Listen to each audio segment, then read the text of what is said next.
আমরা 54 বছর এক এক করে পার করেছি। এই 54 বছরে দেশ এবং জাতির কোনো উন্নয়ন হয় নাই, একথা আমি কখনো বলি নাই, বলবো না। উন্নয়ন হয়েছে দুই ধরনের, একটা জনগণের আর একটা রাজনৈতিক নেতাকর্মীর। জনগণের উন্নয়নটা করতে গিয়ে রোডের বদলে বাঁশ ব্যবহার করা হয়েছে, সিমেন্টের বদলে ছাই ব্যবহার করা হয়েছে। জনগণের উন্নয়নটা করতে গিয়ে বাংলাদেশ থেকে 28 লক্ষ কোটি টাকা শুধু 15.5 বছরে বিদেশে পাচার করা হয়েছে।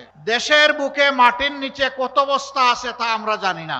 এই 54 বছরে বহু দলের রাজনৈতিক নেতা নেত্রীরা দেশ পরিচালনা করেছেন। তারা যখন প্রথম ক্ষমতায় বসেছেন, তারা যে পরিমাণ সম্পদশালী ছিলেন, 5 বছর 10 বছর 15 বছর পরে এই সম্পদ 700-800 গুণ বেড়ে গেছে। এবং সবার বাপের বাড়ি যাই হোক, শ্বশুর বাড়ির সম্পদ হু হু করে বেড়েছে। সবার শ্বশুর বাড়ি ধনী, বাপের বাড়ি একটু গরিব। সাহস করে না, মনে করে বাপের বাড়ির কারণে আমি অবৈধ সম্পদ যদি চালান দেই, ও মরবে আমারও মারবে। এই জন্য শাশুড়ি, শ্বশুর, ননস, তারপরে এইরকম যারা আছে, জেঠু, শালা, শালিকা, শালার বউ, বউয়ের বাচ্চা, সবগুলোর নামে সম্পদ করেছে। এক সময় ওরা আবার বলে যে এই সম্পদ তো তোমার না, বিপদের সময় পাহারা দিয়েছি, এখন তুমি কে, তোমাকে আমি চিনি না, সম্পদ এটা আমার।